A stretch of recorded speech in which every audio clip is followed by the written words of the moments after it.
سيدنا ونبينا محمدا عبده ورسوله اللهم صل وسلم وبارك على سيدنا محمد وعلى آله وأصحابه أجمعين سبحانك لا علم لنا إلا ما علمتنا إنك أنت العليم الحكيم رب اشرح لي صدري ويسر لي أمري واحلل عقدة من لساني يفقه قولي اللهم لا سهل إلا ما جعلته سهلا وأنت تجعل الحزن والصعب إذا شئت سهلا ولا حول ولا قوة إلا بالله العلي العظيم أما بعد. Hadirin jemaah yang dirahmati Allah, alhamdulillah pada malam ni kita dapat bertemu. Tuan-tuan semua sihat? Alhamdulillah. Baik, kita berhenti di mana tuan-tuan? 81 di mana? Tentang zatnya ke sifatnya kita berhenti? Kita berada di, kalau Jawi 74, Rumi 81. Allah tidak serupa dengan lainnya. Tentang sifatnya ke tentang zatnya? Tentang zatnya dah habis bincang ke belum? Tak apa. Kita tengok di situ. Qala musannifu rahimahullahu ta'ala wa nafa'na bi ulumi fid darin, kata pengarang. Allah tidak serupa dengan yang lain tentang zatnya. Yakni zat Allah tak sama dengan zat makhluk. Dan saya sebut kat tuan-tuan, kalau manusia ni bila sebut zat, tubuh badan kita lah. Kalau botol ni zat dia ni, yang saya genggam ni zat dia lah. Meja ni yang saya tampak ni zat dia lah. Keras ni zat dia. Allah Azza wa Jalla kita tak sebut tubuh badan, kita tak sebut bentuk, kita sebut zat. Kerana Allah tidak menyerupai apa-apa. Jadi kita tengok Allah bukan jauhar atau jirim. Jauhar atau jirim ni maksud dia sesuatu yang mengambil ruang. Itu makna dia. Jisim ni kalau dia besar, jirim ni bergabung-gabung jadilah jisim. Jisim ni pula ada yang latif, ada yang lembut macam cahaya. Ala kulli hal, semua benda ni mengambil ruang, mengambil tempat, terikat dengan masa dan tempat. Cawan ni bertempat, saya bertempat, tuan-tuan bertempat, langit bertempat, bulan bertempat, matahari bertempat. Semua yang diliputi oleh ruang. Yang diliputi oleh ruang ini, itu dipanggil jisim ataupun jirim. Itu maksud dia. Dan saya pernah sebut kat tuan-tuan, masa dan tempat ni memanglah kita rasa kita ni tak dapat lari daripada masa dan tempat. Kita manusia, makhluk akan terikat dengan masa dan tempat. Tapi Allah Azza wa Jalla tidak terikat dengan masa dan tempat. Malah ada makhluk Allah yang meliputi masa dan tempat. Kita duk baca ayat kursi lepas semayang kan. Tuan-tuan baca lepas semayang, baca ayat kursi. Tuan-tuan sibuk lagu mana pun, kalau boleh berhenti di ayat kursi, bukan di Al-Fatihah. Berhenti di Al-Fatihah pun dapat pahala zikir lepas semayang tu. Tapi berhenti di ayat kursi. Kerana ada riwayat hadis, riwayat Imam An-Nasai, disebut bahawasanya barang siapa yang membaca surah ayatul kursi, ayat kursi setelah solat, maka antara dia dengan syurga itu hanyalah kematian. Makna dia kalau lepas isyak dia baca ayat kursi dan insiden dia mati, dia masuk syurga. Jadi lepas sembahyang fardu jangan tinggal baca ayat kursi. Kalau sibuk lagu mana pun, kita berhenti di ayat kursi. Ada orang kalau dia sibuk, dia baca sampai Al-Fatihah, dia terus doa. Bukan tak boleh, boleh. Tapi rugilah, tak dapatlah kelebihan membaca ayat kursi itu. Jadi dalam ayat kursi ada sebut wasi'a kursiyyuhus samawati wal ard. Yakni kursi Allah meliputi langit dan bumi. Langit bumi ni, bila sebut langit bumi ni, maka dia meliputi masa dan tempat. Masa dan tempat ni, kursi itu meliputi dia. Kita tak boleh fikir. Tak boleh fikir. Sebab semua benda yang kita tahu mesti duduk dalam masa, mesti duduk dalam tempat. Betul tuan-tuan? Dengan berlalunya masa kita berubah. Hebat tak mana masa? Tengok muka tuan-tuan dalam cermin lah. 30 tahun dahulu macam ni ke tuan-tuan? Handsome lagi lah. Betul tak? Mata pun terang lagi, lutut pun kuat lagi. Tengok kereta yang mula-mula keluar dan setelah 30 tahun buruk. kerana berlalunya masa, yang hidup mati, yang baru menjadi lama, yang kukuh menjadi roboh, yang cantik menjadi hodoh, betul tak? Yang kuat menjadi lemah. Masa ni dia berjalan, semua orang terasa hebatnya tu. Kesan masa tu meliputi semua benda. Tak ada orang yang boleh tak merasa tentang beli makanan. Sedap nasi Arab, letak seminggu lagi tuan-tuan tengok rosak. Dengan berlalunya masa, semua rosak. Mayat yang dalam kubur, dengan berlalunya masa, habis, tinggal tulang belulang. Lama-lama jadi tanah, tinggal apa? Ajmuz zanab dia, ekor tu saja kan, tulang sulbi saja. Jadi nak cerita kat tuan-tuan, itu masa. Yang kedua, tempat. Masa dan tempat ini diliputi oleh kursi Allah. Ya, kursi Allah. Jadi Allah bukan jirim, bukan jisim, kerana Allah tidak bertempat. Kemudian Allah bukan arat. Arat ni apa? Arat ni sesuatu yang ada pada jirim, sesuatu yang ada pada benda. Kita tengok ini. Apa arat ni? Pertama, biru. Biru ni arat lah. Boleh tak biru ni duduk bukan pada benda, tuan-tuan? Kita nampak biru. Tadi nampak apa? Nampak biru. Apa benda yang biru? Kita akan tanya, apa benda yang biru? Oh, buat kereta biru. Biru tu kena ada pada benda. Itu arat. Boleh lah. Ataupun aku nampak besar. Aku nampak besar jalan tadi. Apa benda yang besar lah? Besar lah. Apa benda yang besarnya? Oh, lori besar. Besar tu ada kat lori. Faham tak? Itu nama dia arat. Tadi aku jalan ni, aku nampak berat lah. Nampak berat. Apa benda yang berat? Kita tanya, apa benda yang berat? Tak ada. Tadi batu berat. Batu berat, nampak? Itu arat. Allah bukan arat. Contoh yang lain apa? Tadi aku nampak panjang lah. Nampak panjang. Kita mesti tanya, panjang apa yang panjang? Sebab panjang tu dia tak boleh duduk sendiri. Dia mesti duduk kat benda. Kayu panjang ke, rumah panjang ke, motor panjang ke, betul tak? Mesti. Itu nama dia arat. Bulat ke, petak segi ke, itu semua arat. Dia mesti duduk pada benda. Ringan. Allah bukan arat. Dan tak dimasuki oleh arat. Allah Ta'ala bukan panjang, bukan pendek, bukan berat, bukan tinggi, bukan semua. Tuan-tuan mesti terfikir, habis tu macam mana dia memang disebut ni sampai tahap tuan-tuan macam tu. Boleh kan? Sampai tahap tuan-tuan tak boleh bayang Allah. Sebab tu dia sebut lagu ni. Sampai tahap tuan-tuan tak boleh bayang Allah. Bila sampai tahap tuan-tuan tak boleh bayang Allah, tuan-tuan kenal Allah. Boleh kan? Itu disebut lagu ni tu. Tuan-tuan jangan pelik. Macam mana? Dia tak suruh fikir, dia suruh sampai tahap tuan-tuan tak boleh bayang Allah, tuan-tuan beriman dengan Allah. Cumanya orang tanya, kalau tak boleh bayang Allah, apa sebab tak boleh bayang Allah? Sebab yang kita bayang ni semua makhluk. Bulat, panjang, pendek, semua makhluk. Sedangkan Allah tu Tuhan. Takkanlah Tuhan ini sama dengan makhluk, betul tak? Kalau Allah Ta'ala tu bulat, makhluk pun bulat, sama dengan makhluk. Kalau Allah Ta'ala duduk atas bangunan, duduk dalam rumah, apa beza dengan kita? Kita pun duduk dalam rumah. Kalau Allah Ta'ala makan, kita pun makan, apa beza Tuhan dengan kita? Tu Quran sebut, adakah orang yang menciptakan sama dengan makhluk? Tak sama. Itu disebut macam ni, supaya tuan-tuan tak terbayang Allah, tuan-tuan beriman. Baik tuan-tuan, kemudian habis itu macam mana nak kenal Allah? Kenal Allah dengan sifat-sifat ni. Dan kita akan melihat Allah Azza wa Jalla di hari kiamat. Itulah sebesar-besar nikmat syurga. Nikmat syurga yang paling besar bukan bidadari, bukan buah-buahan syurga, bukan sungai arak, bukan sungai madu, bukan sungai susu. Nikmat yang paling besar adalah melihat Allah Azza wa Jalla. Itulah nikmat yang paling besar. Pasal apa paling besar? Tuan-tuan tengok zat Allah yang tuan-tuan tak boleh nak banding dengan apa-apa. Kalau nikmat syurga, tuan-tuan boleh banding. Kat syurga ada buah durian tak? Tak ada. Mana boleh? Tak ada. Durian ada. Musangking D24, duri hitam, semua ada. Tapi yang sana lagi sedap. Boleh nak? Tapi sama, limau ada, apple ada, semua ada. Tapi yang sana lebih sedap. Ada orang tanya, kat syurga ada Maggi tak? Maggi. Pizza. Ada tak? Ada orang tanya.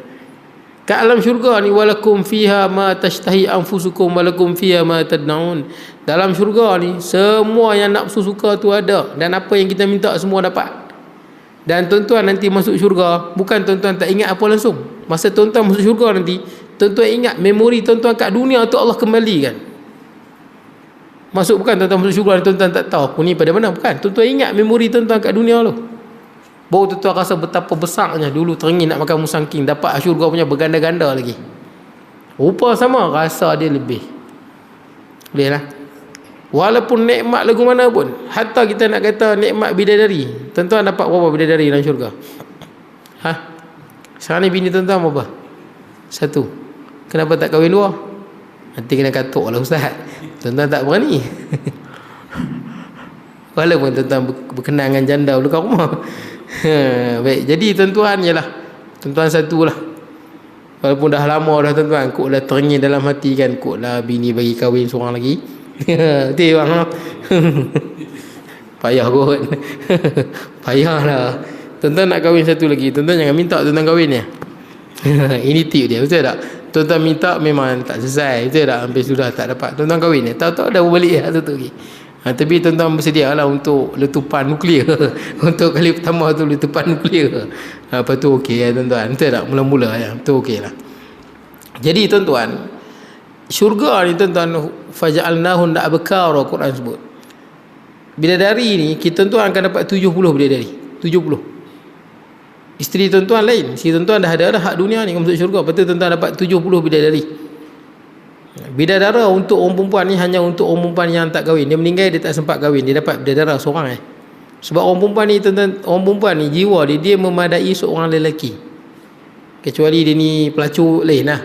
Tapi kalau jiwa orang perempuan yang bersih ni, dia memadai seorang lelaki. Sebab dia rasa kurang senang kalau tubuh dia ni ramai orang lelaki tengok. Dia beza dengan lelaki. Malu tu tinggi. Sebab tu orang perempuan banyak, bila suami dia mati, dia tak kahwin. Banyak orang perempuan, suami dia mati, dia tak kahwin sampai ketua. Tapi orang lelaki, bini dia tak mati, dia carilah. Dia sepupu mak saya, bini dia tak mati lagi, memang nak mati dah, tapi dia dah cari lah. Bini aku nak mati, kena cari ni. Teruk betul. Betul-betul tak? Ni cerita betul. Bini dia kanser, nak mati dah, nazak, dia pergi cari lah. Teruk betul lah.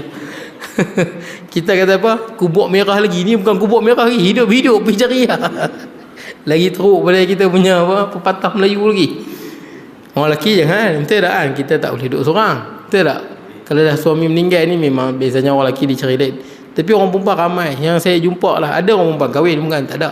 Tapi ramai saja orang perempuan suami dia tak ada, dia pun dah tak kahwin. Sampai ketua dia tak ada keinginan dah. Sebab orang perempuan kalau yang hak pelacur tu lain, itu memang dia apa, malu dia dah hilang. Malu dia dah hilang, sifat keperempuanan asli tu hilang. Kerana apa? Kerana banyak melakukan maksiat sampai hilang malu dia. Itulah yang tu tuan-tuan. Ni orang perempuan yang normal, yang menjaga diri dia, dia memadai dengan seorang lelaki. Satu perempuan dia tak dapat. Tapi orang lelaki tuan-tuan, kalau boleh nak kahwin nak pat. Kalau boleh lah, kalau duit banyak, duit tuan-tuan katakan pendapatan tuan-tuan sebulan 100,000, bini pun kata bang nak kahwin 1 lagi, kahwin lah bang, saya tak isah pun. Tak tuan-tuan, kahwin tak kahwin, tak pun bini tolong pergi cari lagi. Yang bini pergi cari ni memang lawak lah, dengan hidung putih, dengan putih, hidung mancungnya, memang bulu mata lentiknya tuan-tuan tengok sekali tu terbeliak mata lah, tengah kau. Tak sedang air liok lentik tuan-tuan, lawak lah. Tuan-tuan kahwin ke tak kahwin? Agak-agak lah. Lah ni kalau saya tanya mesti tuan-tuan fikir tak lah ustaz, yalah tuan-tuan pendapatan bulanan pun tak ada sangat, tidak, kereta rosak pun tak ada duit nak repair. Memanglah ini saya cerita ni kalau tuan-tuan kaya, pendapatan tuan-tuan 100,000 sebulan, nak ke tak mau? Bini pula bagi, tuan-tuan mesti mau. Betul tak? Bukan tuan-tuan, saya pun mau lah. Takkan tak mau, betul tak? Mohong lah tak mau. Kalau boleh biar 4, cukup kuota 4. Betul tak kan? Yang sebaya yang kita muda 10 tahun, muda 15 tahun cik, muda 20 tahun cik, susun elok semua. Tapi pasal tak kahwin lebih, ya duit tak ada, pulus tak ada. Bini pula garang. Baik tuan-tuan, kita boleh sembang lah. Orang perempuan tak ada, tuan-tuan semua diam. Nak kahwin lebih ya? Senyap semua. Bini ada, bini tak ada, tuan-tuan bini tak ada, tuan-tuan semangat no? Berani tuan-tuan. Kalau bini ada, abang jawab, kita jawab. Jawab kan? Berani. Okey, baik, tak apa. Jadi tuan-tuan, dalam syurga kita ada 70 bidadari. Dan bidadari ni dia takkan tua, dia takkan kulit dia kedut ke, dia kendong ke, lendong, tak ada tuan-tuan. Dia licin elok dia tegang elok kulit dia, cantik. Dan Allah Ta'ala jadikan sentiasa darah. Tuan-tuan bersambung dengan bidadari tu, dia jadi, lepas pada tu dia jadi darah balik. Lepas tu jadi darah balik. Makna dia bukan macam barang manusia tuan semua sama kan. Kita makin lama kita makin panggil apa? Condemn lah. Lutut kita panggil condemn. Betul manusia macam mata makin condemn, telinga pun makin condemn, tak dengar sangat. Semua makin condemn. Kita makin lama. Itu manusia, makhluk. Orang perempuan sama isteri kita tak sama dengan hari pertama kita kahwin. Berapa tahun nak kahwin ni mah? 30, 20. Adakah 30? 20 ano? Tak sama. Macam dulu-dulu mula kahwin kan. Lain, kita pun lain, isteri kita pun dah berubah dengan berlalunya masa. Bidadari tak macam tu. Walaupun macam tu tuan-tuan, semua itu dibandingkan dengan melihat Allah. Melihat Allah itulah nikmat yang paling besar. Boleh lah. Sebab tu tuan-tuan, jangan fikir Allah. Kalau tuan-tuan boleh fikir Allah, Allah Ta'ala bulat, terbang, pakai baju, itu tak nikmat dah. Yang tuan-tuan bayang tu makhluk. Allah Ta'ala ni macam cahaya, terbang. Yang tuan-tuan bayang tu makhluk, memang tak nikmat pun. Betul tak? Tuan-tuan bayang lagu mana pun, yang tuan-tuan bayang tu tak nikmat pun, tak seronok pun. Allah Ta'ala ni tuan-tuan tengok, lain tak sama dengan apa-apa. Dan tuan-tuan rasa nikmat itulah yang terbesar sekali. Boleh tak? Bulat, panjang, pendek, orang jadikan. Betul tak? Allah Ta'ala ni yang menjadikan. Jadi tuan-tuan tak dapat bayangkan Allah Ta'ala lagu mana. Baik tuan-tuan. Kemudian Allah tak bergerak, tak diam. Lagi tuan-tuan pening. Tuan-tuan mesti pening. Tak bergerak, tak diam. Manusia ni kalau dia tak bergerak, dia diam. Tidak. Kalau dia diam, dia tak bergerak. Sekarang ni Allah tak bergerak, tak diam. Saya terfikir, tak bergerak, tak berdiam. Oh, rupanya kita bergerak dan diam ni kerana kita duduk di dalam tempat. Tidak dalam ruang. Kita bergerak ataupun kita diam. Allah Ta'ala yang menjadikan ruang, masa dan tempat. Dan Allah Ta'ala tidak bergerak dan tidak diam. Pelik lah ustaz, tak boleh fikir. Memang nak suruh supaya tak boleh fikir pun. Memang dia pengarang sebut ni sampai tahap tuan-tuan tak boleh bayang langsung. Dia sebut lagu ni supaya tuan-tuan tak boleh bayang langsung lagu mana Allah Azza wa Jal. Mana dia tuan-tuan kenal Allah. Boleh lah. Pasal apa tuan-tuan tak boleh bayangkan? Sebab yang tuan-tuan bayang semua makhluk.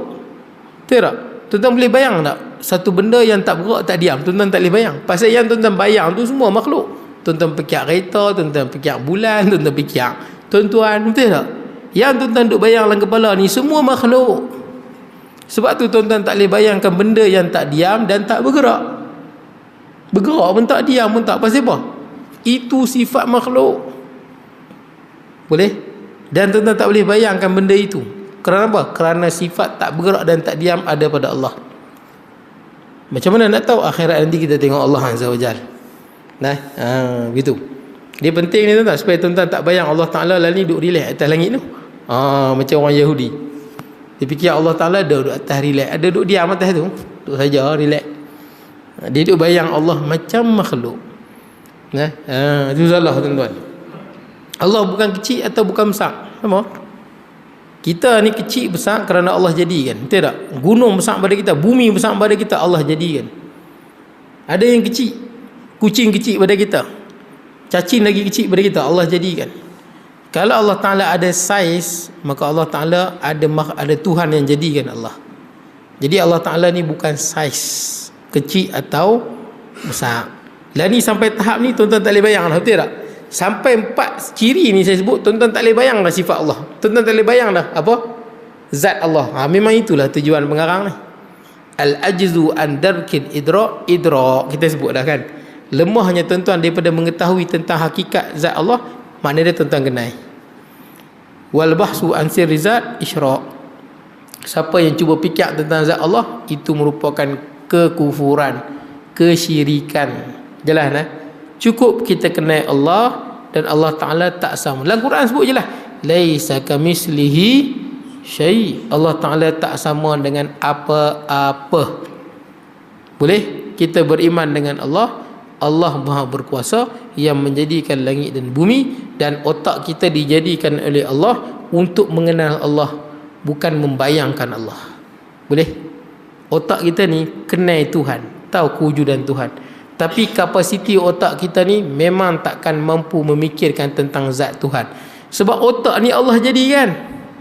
Takkanlah otak kita ni lebih power daripada Allah sampai boleh fikir pasal Allah. Saya bagi contoh lain. Tuan-tuan ada kereta kan, tuan-tuan beli kereta, naik kereta. Tuan-tuan kalau tak pernah buka enjin kereta, tuan-tuan tak tahu apa ada dalam kereta tu. Tengok tuan-tuan, tekan minyak jalan, tuan-tuan pun tak tahu macam mana valve dia bergerak, macam mana piston dia bergerak, api dia terbakar lagu mana, asap dia dihasilkan. Yang kita tahu isi minyak, tekan minyak jalan. Kalau orang suruh cerita kita buat kereta ni, kita pun tak tahu, aku naik kereta lah. Tapi kalau orang engineer, dia tahu tak? Dia yang hasilkan kereta tu. Dia tengok pun tahu. Dengar bunyi pun dia tahu rosak apa. Dia boleh bayangkan, pasal dia yang jadikan. Nampak? Sekarang ni otak kita ni, kalau dihimpunkan semua otak manusia atas muka bumi ada 7.2 bilion. Daripada kalau sekarang ni, kalau pada zaman dulu sampai hari kiamat ni dah berapa lian-lian pun tak tahu dah. Seluruh otak ni dikumpulkan, tak boleh fikir tentang zat Allah. Sebab apa? Sebab otak ni Allah jadikan. Boleh tak? Dan Allah Ta'ala dah sebut, Allah Ta'ala tak sama dengan apa-apa. Yang ada dalam kepala kita ni semua makhluk. Semua apa-apa tu semua makhluk. Boleh tak? Itu kesimpulan ni. Jangan duk fikir lah. Pasal otak kita dijadikan Allah, tidak ada kemampuan untuk berfikir tentang zat Allah. Kita mampu mengenal Allah dan melihat Allah di akhirat. Kemudian Allah tidak serupa dengan yang lain tentang sifatnya. Sifat Allah tak sama. Allah tidak naik dan tidak turun. Tu dia. Tak naik tak turun. Naik tak, turun pun tak. Kalau orang tanya tuan-tuan, tak boleh ke Allah Ta'ala duduk atas arash? Boleh tak Allah Ta'ala duduk atas arash? Kalau orang tanya kan, hang boleh duduk atas motor, takkan Allah Ta'ala tak boleh duduk atas arash? Begitu. Boleh tak Allah Ta'ala daripada arash tu turun mai rumah kita? Hang boleh turun daripada tingkat 14 turun tingkat 1, takkan Allah Ta'ala tak boleh turun? Ada orang fikir kan? Tuan tanya dia, boleh tak Allah Ta'ala makan mi goreng? Hang boleh bagi makan macam-macam, boleh tak Allah makan? Makan ni bukan sifat Tuhan. Sebab itu sifat iftiqar. Kita ni makhluk iftiqar, perlu pada makan. Tak makan mati. Malaikat tak makan. Bila hang kata boleh tak Allah Ta'ala makan, hang telah meletakkan Allah di makam makhluk. Tuan-tuan faham maksud saya? Ialah hang letak sifat, boleh tak Allah Ta'ala pergi tandas? Boleh Allah Ta'ala menggunakan buang air kecil, air besar? Itu bukan sifat Tuhan. Itu sifat makhluk yang lemah. Termasuklah turun dan bergerak. Turun naik ni sifat makhluk yang terikat dengan tempat ruang-ruang. Kita ni duduk dalam ruang tu yang kita naik pokok, turun pokok, pasal kita duduk dalam ruang lingkup ruang. Bila hang kata Allah memang betul-betul turun, lalu langit pertama, 2, 3, lepas tu naik balik, Allah Ta'ala diliputi oleh ruang. Ruang itu lebih besar daripada Allah. Dia kata, tak ada lah kami fikir tu, tapi yang layak bagi dia, yang layak bagi Allah ni, turun yang tak terbayang oleh kepala kita. Itu betul. Siapa nak kata Allah Ta'ala turun daripada langit? Boleh. Tapi turun yang tuan-tuan tak terbayang lagu mana. Boleh tak? Jangan kata turun daripada atas ke bawah. Atas ke bawah itu bergerak daripada satu tempat ke tempat. Itu makhluk kerana kita terikat dengan tempat. Allah yang menjadikan arash. Allah yang menjadikan langit pertama, 2, 3, 4, 5, 6, 7. Takkan Allah diliputi oleh tempat pula. Jadi Allah Ta'ala turun. Turunnya Allah tidak terikat dengan masa dan tempat. Bukan perpindahan tempat ke tempat. Yang ini disebut oleh ulama, banyak ulama hadis. Ini yang banyak orang keliru. Dia kata turun yang layak bagi Allah, tapi dia kata turun betul. Itu selek. Kita kata turun betul. Memang turun betul. Macam kita turun pada atas ke bawah, macam kita turun lift tu. Cuma yang kita tak tahu Allah Ta'ala turun lagu mana, terbang ke, pakai lift ke, kita tak tahu. Itu salah. Boleh sebut turunnya Allah, boleh, tapi turunnya Allah bukan seperti yang kita terbayanglah otak kita. Boleh? Naiknya Allah, naik tak boleh sebab dalam Quran tak sebut naik. Tapi dalam hadis dia sebut Allah Ta'ala turun. Adalah hadis dia sebut Allah Ta'ala turun ke langit dunia ketika mana berbakinya malam 1/3 malam. Ni tuan-tuan nak buat tahajud nanti. Tahu budak Muzaffar nak buat, ada dia minta lagi. SMK Muzaffar. Katanya nak buat 50 orang budak SPM. Jadi dia minta saya jadi imam hari Sabtu ni. Sabtu ni malam. Ada minta lagi belum ni nanti kot dia minta. Ustaz dia beritahu budak-budak SPM je. Pukul 4 pagi kot. 4 pagi macam tu. Tapi saya lepas tu saya ke Semangui lah. Saya ada kuliah subuh kat Semangui. Jadi tuan-tuan, sepertiga malam Allah Ta'ala turun ke langit dunia. Yang ni tuan-tuan kira lah, sepertiga malam. Malam bahagi 3. Kalau malam tu kita kata 12 jam, bahagi 3 lah. 4 jam yang pertama, 4 jam yang tengah, 4 jam yang terakhir sebelum subuh. Dia lebih kurang dalam 3,5 lah. 3,5 ke subuh. Itu sepertiga malam akhir. Allah Ta'ala turun ke langit dunia. Dan Allah Ta'ala berfirman, mayad'uni fa'astajibalah, siapa yang minta pada aku akan perkenankan. Mayas'aluni fa'utiyanah, siapa yang nak minta aku sesuatu aku akan berikan. Wa in ista'azani la'uizannah, siapa wa may yastaghfiruni fa'aghfirlah, siapa yang nak minta ampun aku ampunkan dia.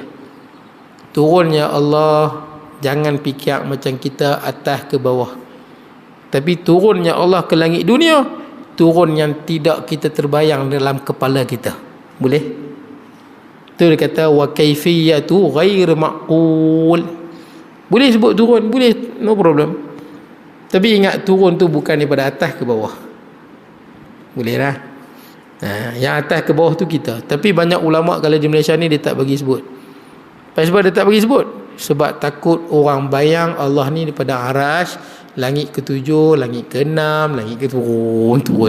Lepas tu naik balik. Takut terfikir lagu tu. Boleh lah. Jadi dia kata apa? Turun rahmat. Turun rahmat Allah di sepertiga malam. Boleh lah. Itu pandangan yang kebanyakan ustaz di Malaysia ni sebut lah. Tapi bagi saya kalau ada ustaz sebut turun pun, turun di situ ingat, turun yang tak terbayang dalam kepala kita. Boleh lah. Dalam kepala kita atas ke bawah tu kita. Tak kira lah tuan-tuan duduk atas bangunan kan. Tuan-tuan nak turun ada apa cara? Daripada tingkat 14 nak turun bawah. Pertama tuan-tuan boleh guna tangga. Turun yang kedua tuan-tuan boleh guna lift. Turun yang ketiga tuan-tuan guna helikopter. Turun yang keempat tuan-tuan terjun terus. Betul tak? Semua turun. Ataupun pakai tali, semua turun. Walaupun cara berbeza tapi sama, atas ke bawah. Betul tak? Jangan kata Allah lagu tu. Boleh no? Sama dalam Quran sebut waja'a rabbuka wal malaku saffa saffa. Waja'a rabbuka wal malaku saffan saffa. Dan Tuhanmu datang sedangkan para malaikat berbaris-baris. Surah Al-Fajr kan. Allah datang dan Tuhanmu datang sedangkan malaikat berbaris-baris. Kalau dalam kepala kita kalau sebut waja'al ustaz wal jamaah saffan saffa.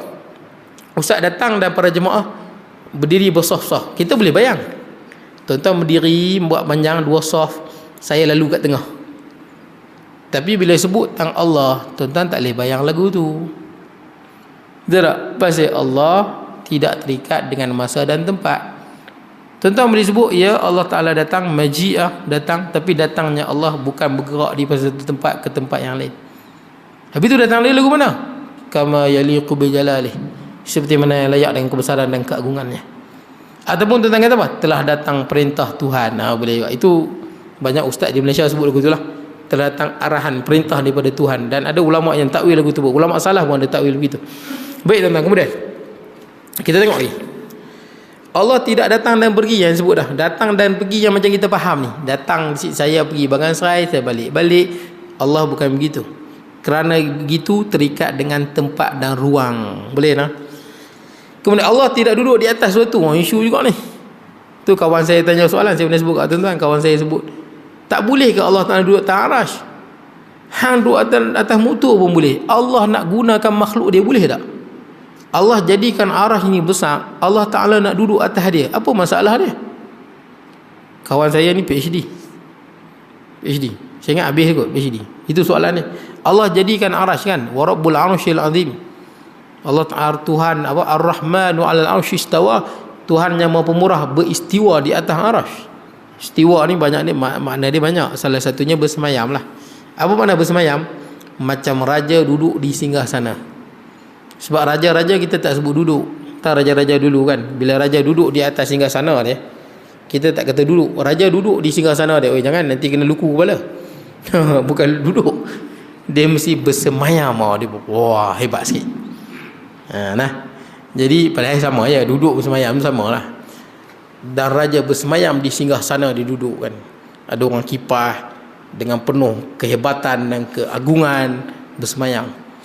Jadi Tuhan yang Maha Pemurah bersemayam di atas arasy. Dulu dalam tafsir Pindah Rahman sebut bersemayam. Duduk seperti raja duduk di atas singgasana dia. Tapi yang terbaru ni katanya dah buang dah perkataan tu. Sebab apa? Takut jadi orang faham Allah ni macam makhluk. Bagi saya terpulang lah daripada nak buat lagu tu pun. Nak tafsir lagu mana pun, Allah tak sama dengan makhluk. Nak kata Allah bersemayam atas arasy, bukan macam hang duduk atas kursi. Betul tak? Allah Ta'ala menjadikan arasy dan Allah Ta'ala tidak memerlukan arasy. Habis itu bersemayam lagu mana? Seperti melayak dengan kebesaran dan keagungannya. Tak terbayang lagu mana bersemayamnya Allah. Boleh lah, jangan sebut bersemayam, oh lagu ni ke, lagu ni ke. Yang tu duduk juga. Tangan atas macam ni ke, yang tu semua duduk. Tentuan ni ghairul maqul. Bila sebut tentang Allah ni, tentang ghairul maqul, tentang senang kata apa saja berkenaan dengan Allah ni, wajah Allah, tangan Allah sebut dalam Quran kan. Ingat, wa kaifiyatu ghairu maqul, dan kaifiyah itu terangkat daripada akal tuan-tuan. Ada orang yang kata apa, tangan kita dengan tangan monyet tak sama. Dia tak? Tangan kita dengan Allah lagi lah tak sama. Pembandingan tu salah. Sebab tangan kita dengan monyet walaupun tak sama, tapi sama. Sama tang mana? Satu juzuk yang bersambung dengan zat. Betul tak? Tangan monyet juzuk yang bersambung dengan zat dia. Tangan kita juzuk yang bersambung dengan zat. Adakah tangan Allah zat yang bersambung dengan tangan tu, zat yang bersambung dengan zat Allah? Jadi Allah ni berjuzuk-juzuk? Bukan. Allah bukan berjuzuk-juzuk. Boleh? Baik. Jadi kawan saya tanya, boleh tak Allah Ta'ala jadikan arasy ni hebat, besar? Sebab saya pernah sebut kat tuan-tuan kan, besarnya arasy ni. Besar mana arasy ni? Tuan-tuan, langit bumi ni dibandingkan dengan kursi. Saya nak cerita buat langit ni besar sungguh lah tuan-tuan. Bumi ni tak besar sangat, langit tu besar sangat-sangat lah. Tak ada masa nak cerita, kita ada lagi 3 minit. Saya nak habiskan tajuk ni. Jadi tuan-tuan, seperti cincin yang letak di tengah padang pasir. Cincin tu adalah langit bumi. Langit bumi yang kita tak jumpa lagi hujung langit ni, macam cincin ni. Padang pasir yang luas tu, itu kursi. Kursi Allah dibandingkan dengan arasy. Kursi itu umpama cincin, arasy itu umpama padang pasir yang luas. Boleh tak Allah Ta'ala nak duduk atas dia? Kadang orang tanya soalan gitu. Jawapan dia tuan-tuan, Allah tidak memerlu kepada makhluk. Allah Ta'ala tidak iftiqar kepada makhluk. Tak iftiqar. Iftiqar ni maksud berhajat. Bila hang kata Allah Ta'ala duduk atas arasy, Allah Ta'ala iftiqar. Maksud Allah Ta'ala memerlukan sesuatu untuk relax atas dia. Ini sifat makhluk. Hasya lillah, a'udzubillah. Kalau hang kata Allah Ta'ala duduk atas arasy, saja-saja nak duduk, saja-saja Allah iftiqar pada makhluk. Subhanallah, ini kalam apa? Saya pun nak tanya, boleh tak Allah Ta'ala turun ke bumi naik motorway suku? Jangan jawab. Hang naik motorway suku boleh, tangan Allah Ta'ala tak boleh naik motorway suku? Malu apa bosku? Tidak kan? Takkan tak boleh. Boleh tak Allah Ta'ala naik motor? Hang naik motor boleh? Boleh, takkan Allah Ta'ala tak boleh? Ini apa benda punya soalan? Allah Ta'ala tak sama dengan makhluk, dan Allah Ta'ala tidak memerlukan makhluk. Kerana itu Tuhan. Kalau Allah tuan-tuan kata Allah Ta'ala naik motorway suku, Allah Ta'ala boleh rehat pergi kedai mamak, ini makhluk. Boleh tak? Han tanya, boleh tak Allah Ta'ala macam makhluk? Ini soalan apa? Soalan ni, boleh tak Allah Ta'ala jadi macam makhluk? Subhanallah, ni soalan apa? Tak faham no? Boleh tak Allah Ta'ala saja-saja duduk atas arasy? Ni soalan apa? Ni soalan apa? Yang perlu pada benda ni makhluk. Betul tak? Ya ayuhan nasu antumul fuqara ila Allah, wahai manusia kamu semua iftiqar, perlu pada Allah. Wallahu ghaniyyun hamid, wallahu ghaniyyun 'anil alamin. Allah Ta'ala ni kaya daripada sekian alam. Mana dia apa? Allah Ta'ala tidak memerlukan arasy, Allah Ta'ala tidak memerlukan kursi, Allah Ta'ala tidak memerlukan apa-apa. Jangan sebut nah lagu tu salah. Kalau disebut bersemayam seperti mana yang layak kebesaran Allah, boleh lagi lah. Saya tak sebut lah, sesat tuan-tuan lagu tu. Nah, tapi ingat, jangan sebut Allah iftiqar pada apa-apa. Kemudian tuan-tuan, seterusnya, Allah tidak ada pula sesuatu yang lain menumpangnya. Tak ada orang tumpang atas Allah. Macam tuan-tuan tumpang kereta, tumpang motor, tak ada. Kerana ini sifat Tuhan, tidak ditumpangi dan menumpang. Allah tidak serupa dengan lain tentang perbuatannya. Okey, saya habiskan tuan ya. Perbuatan Allah tidak bergantung kepada sesuatu yang baharu. Perbuatan Allah tidak memerlukan benda yang baharu. Tuan-tuan kalau nak buat rumah, tuan-tuan kena ada kayu, tuan-tuan kena ada bata, tuan-tuan kena ada meretun, tuan-tuan berhajat pada benda lain. Tak ada kayu, tak ada meretun, tak ada batu, tak jadi rumah. Tuan-tuan nak buat kereta yang tuan-tuan tengok hebat tu, besi ke apa benda semua dalam tu, semua ambil benda yang ada di bumi ni tuan-tuan. Semua ambil benda yang ada di bumi, tidak tak jadi kereta tu. Kita nak buat apa-apa pun kita berhajat. Handset tuan-tuan rasa macam canggih handset ni kan. Tuan-tuan, handset ni bukan daripada tak ada kepada ada, daripada ada kepada ada. Betul tak? Orang ambil alat kan, tambah sikit elektronik dia begini, signal lah apa benda, semua ambil pada benda bumi tuan-tuan. Allah jadikan daripada kosong kepada ada. Kita daripada ada kepada ada, cuma kita olah dia. Boleh lah. Perbuatan Allah tidak melihat apa-apa perantara. Allah Ta'ala tidak ada apa perantara. Menjadikan tuan-tuan menjadikan langit bumi daripada tidak ada apa-apa, tidak ada perantara. Boleh lah. Tidak ada perantara apa-apa. Macam kita, saya dah sebut, kita kena perantara kan. Mesti ada perantara. Kena ada motor, kena ada kayu, kena batu, kena ada lori, kena macam-macam tuan-tuan. Kita buat benda semua ada perantara. Allah Ta'ala idza arada syai'an ay yaqula lahu kun fayakun. Tak ada perantara. Ayat tu nak cerita Allah jadikan tanpa perantara. Boleh? Kemudian, segala perbuatan tepat dan tidak ada yang sia-sia. Semua yang Allah jadikan semuanya tepat, tidak ada sia-sia, hatta nyamuk sekalipun. Ma khalaqnahuma illa bil haqq. Apa? Macam mana? Wa ma khalaqnas samawati wal ard wa ma bainahuma la'ibin. Quran sebut. Tidaklah kami menjadikan langit dan bumi dan ada apa yang ada di antara keduanya ni main-main, sia-sia, tak ada. Ma khalaqnahuma illa bil haqq. Tidak kami jadikan melainkan ada hak. Saya nak tanya tuan-tuan, apa kelebihan nyamuk? Nyamuk hebat. Nyamuk ada 3 jantung, tuan tahu? Kita 1 jantung, nyamuk 3 jantung. Nyamuk masa dia nak bius tuan-tuan, dia nak cucuk tuan-tuan, dia bius dulu sikit, dia bius. Tu yang tuan-tuan gatai tu. Kalau dia tak bius, tuan-tuan akan rasa macam jarum, tahu jarum bah. Pernah cek kecil mana sakit tu itu. Dia sakit tu. Kalau nyamuk dia tak bius, tuan-tuan akan rasa sakit tu. Tapi dia bius. Bius tu yang menyebabkan tuan-tuan rasa gatai tu. Gatai tu supaya tuan-tuan tak rasa sakit dia cucuk. Nyamuk yang kecil tu pun dia boleh bius tuan-tuan. Tahu? Jantung ada 3 nyamuk. Hebat nyamuk ni. Habis tu apa hikmah ada nyamuk tu?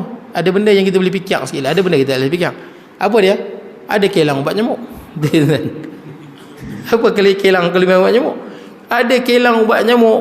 Kilang riset punya ramai orang bekerja, dapat buat duit, ekonomi berkembang. Kilang Fumakila, kilang apa lagi, Shelltalk. Kilang ni ada kilang, ada pekerja, ada demand and supply. Ekonomi berjalan. Ramai orang dapat pendapatan, kerja di riset, kerja di Fumakila, kerja di Shelltalk. Betul tak? Ada orang dapat duit di situ, ekonomi berkembang. Nampak tak? Berapa bilion tuan-tuan, seluruh dunia ni tuan-tuan, adanya macam-macam perubatan ni pasal apa? Nyamuk pun. Boleh jadi demand and supply. Demand and supply ni manusia saling memerlukan. Ada manusia dia tak buat nasi lemak, dia beli nasi lemak, nampak tak? Baru jadi demand and supply. Ada orang kat rumah malas nak beli roti canai, pergi beli roti canai, betul tak? Baru jadi demand and supply. Kalau macam tu kedai roti canai orang tak beli, orang jual kari pak pun tak laku, manusia semua duduk rumah makan rumput dia. Tak jadilah tuan-tuan, manusia bukan lagu tu. Dia mesti ada demand and supply, betul tak? Lengkap, saling melengkapi, barulah dunia tu berjalan. Kenapa ekonomi sekarang merudum? Tuan-tuan tahu sebab apa? Sebab banyak rakyat tengah risau, dia pun tak belanja duit dia apa. Itu yang kita, ekonomi kita slow, pelan. Ni pelabur pula tak main melabur, dia mula nak merudum tu. Boleh lah. Semua bakat takut tu yang kadang-kadang suruh rakyat berbelanja supaya ekonomi tu berjalan. Bila nampak ekonomi surut, pelabur tak berani datang Malaysia. Bila pelabur tak percaya dengan kita, duit kita akan jatuh di peringkat antarabangsa. Dia macam tu ya. Baik. Tak apa kemudian. Allah tidak menyerupai segala yang mawjud dan tidak ada sebarang yang mawjud menyerupainya. Allah Ta'ala tidak menyamai apa-apa dan apa-apa, segala yang apa-apa ni, langit, bumi ke manusia ke, tak menyamai Allah. Bahkan Allah itu berlainan dengan apa yang terlintas dalam hati. Tentang bayang lagu mana, itu bukan Allah. Andainya sifat Allah itu menyamai dengan yang lain, maka persamaan itu hanya dari segi nama sahaja, bukan dari segi hakikat. Nama ada tak? Contohnya tuan-tuan ada, Allah ada. Samalah. Ada kita, ada masa dan habis. Ada kita Allah jadikan. Ada kita melalui ayah dan ibu. Adanya Allah tidak ada perantara, tidak ada permulaan. Nampak tak? Lain tu. Allah melihat, tuan-tuan melihat. Allah basir, melihat, tuan-tuan melihat. Tapi tuan-tuan melihat ni Allah terbatas. Belakang batu sana tak nampak. Dalam gelap tak nampak. Kucing dalam gelap nampak. Kucing dalam gelap nampak. Unta, benda yang berkilo-kilometer dia nampak. Tuan-tuan cuba duduk kat luar. Kita tak boleh nampak jauh. Unta boleh tengok jauh. Hidung kita boleh hidung. Tapi hidung kita ni tak sekuat anjing. Anjing lebih kuat. Anjing kuat. Burung kutub 60 kali ganda lebih kuat pada anjing. Burung kutub boleh hidu benda, makanan daging ni berpuluh-puluh kilometer dia boleh hidu. Ada makanan di sana, burung kutub. Walaupun kita manusia, hidung kita ni lemah nak berbanding dengan binatang yang lain yang lebih kuat. Telinga kita ni nak banding dengan kucing, mana lagi kuat? Kucing. Tengok telinga kucing, dia boleh macam ni. Tuan-tuan boleh tak? Tengok kepala imam je telinga, cik. Macam ni. Kita tengok pun terkejut, tuan-tuan. Kucing dia boleh. Dia ke depan, dia ke belakang. Masa tak? Dia nak tahu benda tu daripada mana.